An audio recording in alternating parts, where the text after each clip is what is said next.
So when you took that away, I feel like the club head moved from here to here before your body did anything, before your shoulders and Okay. torso did anything. Okay. Well, I want you turning it back with your chest or torso. Totally agree. Yep. Better. Yeah, that is better.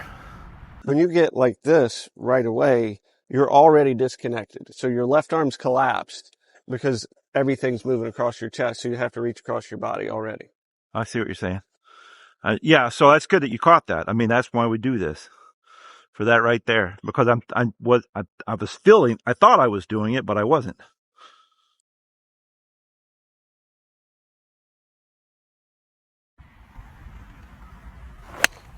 Better. So I want you to, as you turn that back, and it's that same move, but I want you to feel like you're using your chest to compress the left instep. So you're using like the bottom of your sternum. So that means I would have to come down if I do that in my head. It's going to feel like that, yeah. Okay. You're not going to come down. You're going to stay level, but it's going to make you rotate, and it's going to load up that left instep so you can fire back through. Okay. I'm going to say, if I do that in my head, it's going to make me feel like I'm going to go down. There you go. It was a little bit off the toe, it sounded like. Thin. But yeah, that was a much better move. You did not rise up at all. Okay. I hear what you're saying. Or you didn't lower at all. I didn't lower at all. If I just stay in the same spot, that's a win. I'm really trying hard. This right here is my arch nemesis. Right. And I want you to feel like your sternum carries all your weight, say. And it's using that to flatten out. So the arch on your foot, you want to flatten out with that weight. There you go. That was good. That was right in the middle. Yep. Tiny little draw. Yeah. Come a long way, hadn't I, baby? Oh, yeah. Yeah. Been a minute, but.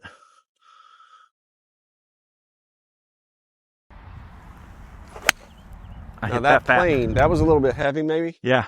But that plane was so much better. The first one, when it came back, we talked about going up that trail forearm. Yeah.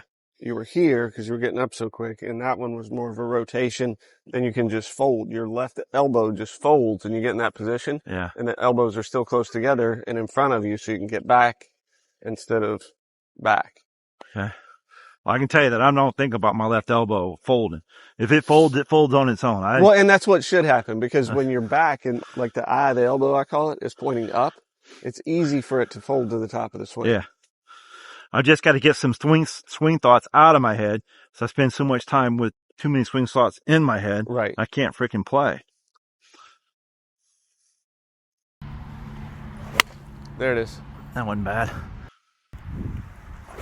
Yeah, got out of position on that back foot. Sucked. So when you turn back to that one, your weight went to the toe of your left foot instead of the arch. Yeah. And that makes you stand up out of it because it's a little self-correcting move. Makes sense. Better. That's it right there. Much better.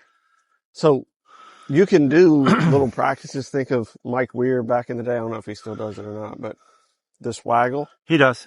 You're just trying to get leading edge of the club parallel to your sternum here, and your sternum compresses the trail instep. That's a good idea. That's a good swing thought. I mean, whatever it's going to take to get me from doing this or this, I'll take it. And if that's it, then I'll take it. Yeah, because once you get on that outside, you're cooked. Because your hands are so much faster than your body if you take that extra second to get started. Yep. Beautiful. Excellent. That was in the middle of the club face, but left it yeah, open. I mean, so that was a little bit of a sway. So when you turn back and you're getting into that instep, the hip, your trail hip, it's an internal rotation like this. And that was more of it was bumped outside and then through. So think when you're turning back and you can do those little Mike Weir waggles again, it's here and your hips move because your shoulders turn so much. Don't do the opposite. Don't try to make the hips move. Exactly.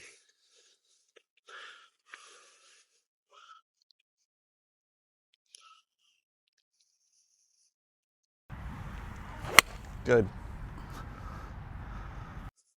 That's a 1 yard draw right there. That's a good shot. I don't care who you are. Well, if I can keep that swing thought going, that's going to help me, because I'm trying to if I can remove some stuff out of my head, meaning, all right, what's going to control my swing? You're telling me my shoulders. Everything else just comes along for the ride. There you go. How good is that? Well, you know, and it's winding. So on the backswing, you're winding from the top down, and on the downswing, unwinding from the ground up. So you got to get it going in the right order, or you're losing that beginning part. You know what? And that's why we want to keep on the So we instep want to on the go backswing. shoulders, torso, hips. But then in your other video, you said on the downswing, I want to go hips, torso, shoulders. Yep. That's fair. Do a little practice swing. Think of it in slow motion, and you know there you go. Put the weight of the sternum into that instep right there. There you go. So then what's this? How do I get here? You're going to drive through. All the weight now drives to the heel of your front foot. So when you start down, it's going to go boom. So, all right, I'm at the top of my swing, right? What's the first thing you want me to do? Drive your weight into your right heel. How? With the hips. So it looks like, so if I'm doing it, I'm here, and then see, my hands are still above my shoulders. Okay.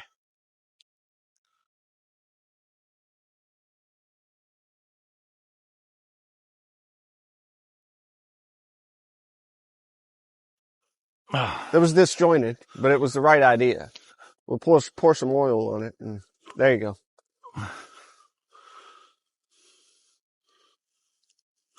There you go.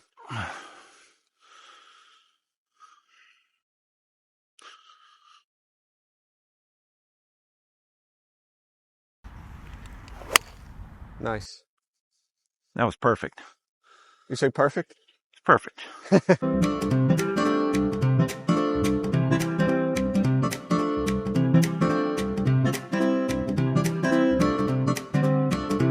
You got to think getting those hands and body through together. So, you know, just like small swings, and really you're working on the sequence of everything. Right. Proper sequential motion. Shoulders moving down and then back up. And just trying to get, you're thinking when you come back through, your hands and belt buckle are coming through together. So that was more of a... That was me holding off the shot, because I've been doing that for 30 years.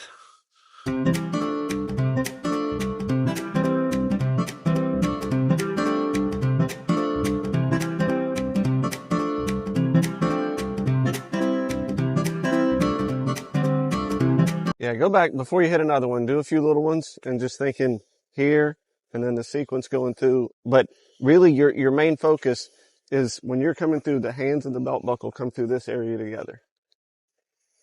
There you go. And see how that's going to make your release lower. And that's going to let your body control the release versus... I see you. Yeah, I wasn't even thinking about that.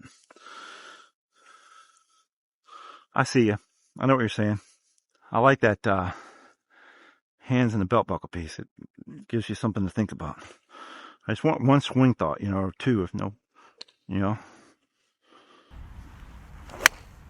Excellent. That's good. Yeah, I had a subscriber the other day asked me to make a video about how to get the hands and belt buckle timed up. And I'm going to do that pretty soon. Yeah. I think it's a good one. And it's one of my favorite, you know, when you start regressing a little bit, if you can just get back to that thought, that's going to get the club square and get your body working with your hands instead of independent of one another. That was excellent. That was perfect right there.